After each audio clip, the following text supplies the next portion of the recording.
Music. লাগবে দই। দইবালা, ও দইবালা, কিনবে না তো? যাবে কেন? ঘুরে যাও ভাই। এই, কেমন ছেলে তুমি?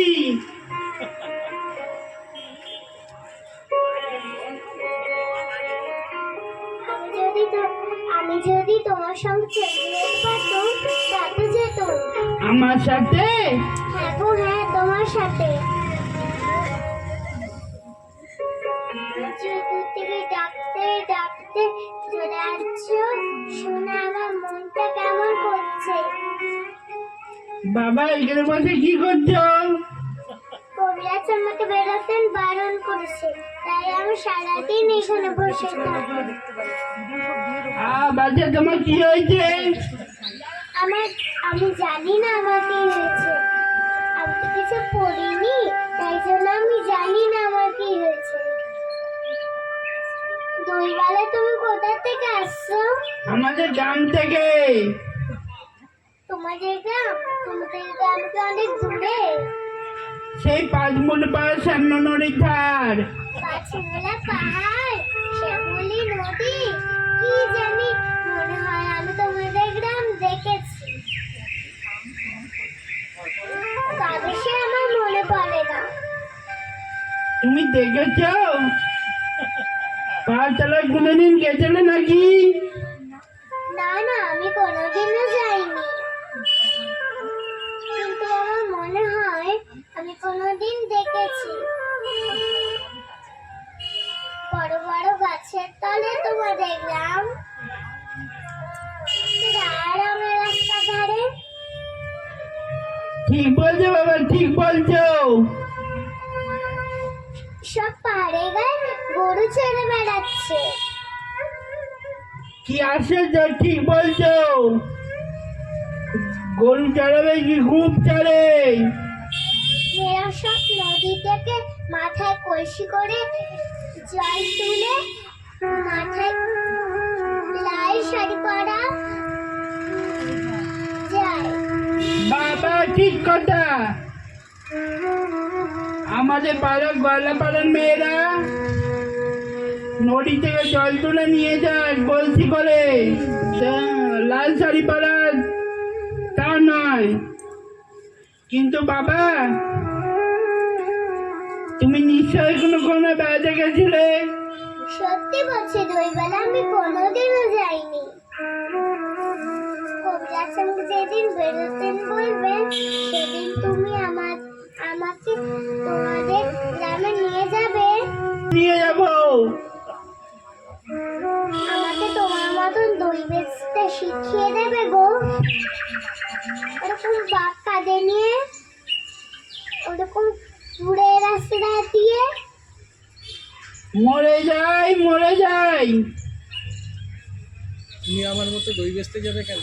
তুমি আমার মতন দই বেচতে যাবে কেন? আর এত ফুটি পরে পণ্ডিত হয়ে? না না, আমি কোনোদিনও পণ্ডিত হব না। আমি তোমার মতন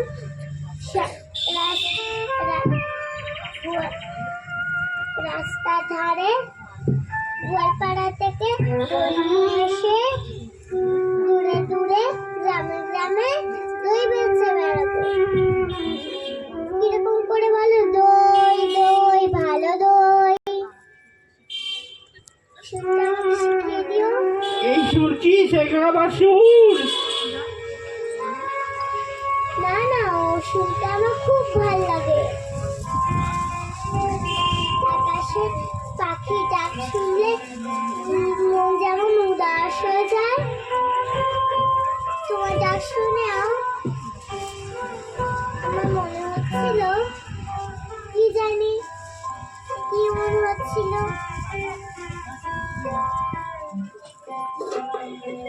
বাবা একবার দই তুমি নাও। আমার তো পয়সা নেই। পয়সা লাগবে না, কোনো লোকসান হবে না।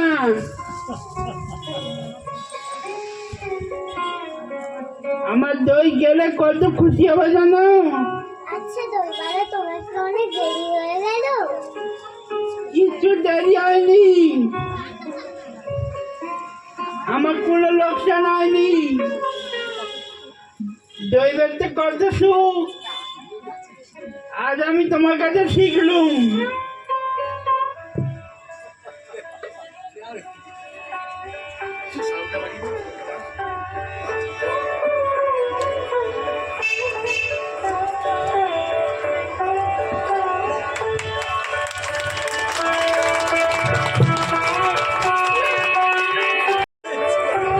দইয়ালার ভূমিকায় পবিত্র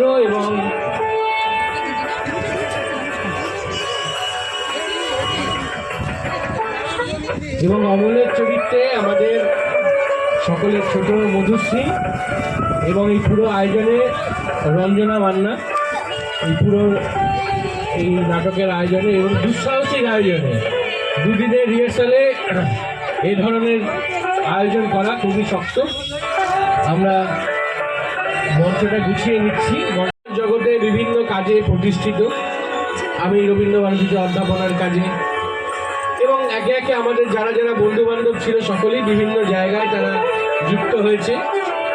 কেউ সঙ্গীতের সঙ্গে যুক্ত আছে, কেউ সঙ্গীতের সঙ্গে যুক্ত নেই, কিন্তু যখন এই সঙ্গীতের অনুষ্ঠানগুলো হয় সবাই মিলে চলে আসে একসাথে আনন্দ করতে।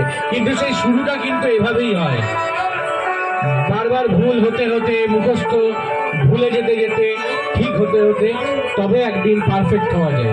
হয়তো আমরাও আর এখনো পর্যন্ত পারফেক্ট হতে পারিনি, এখনো শিক্ষকতা করতে গেলেও প্রতি মুহূর্তে কারো না কারোর কাছে শিখতে হয়। তাই কোনো ভুল ভ্রান্তি থাকলে আপনারা ক্ষমা মার্জনা করবেন। ওরা দুজনেই খুবই ছোট এবং জীবনে প্রথমবার ওরা এই মঞ্চে পারফর্ম করলো। আমাদের বিশ্বাস যে আগামী দিনে ওরা আরো বড় বড় মঞ্চে আমাদের সঙ্গেই কাজ করতে পারবে, এই বিশ্বাস আমাদের সকলের রয়েছে। আমি আবারও ওদেরকে কৃতজ্ঞতা এবং ধন্যবাদ জানালাম। আমরা পরবর্তী অনুষ্ঠানে এবার যাব। আমি পরবর্তী নৃত্যানুষ্ঠানে যাব। নৃত্যানুষ্ঠানে দেবাঞ্জলিকে এরপরে আমরা মঞ্চে ডাকবো। তার আগে আমাদের শুভময় দুর্গোৎসবের কর্ণধার শ্রীমতী চৈতালি মান্না, তিনি কিছু বলবেন না। আজ এই সমগ্র মঞ্চ পরিচালনায় বাবু মান্না, মানে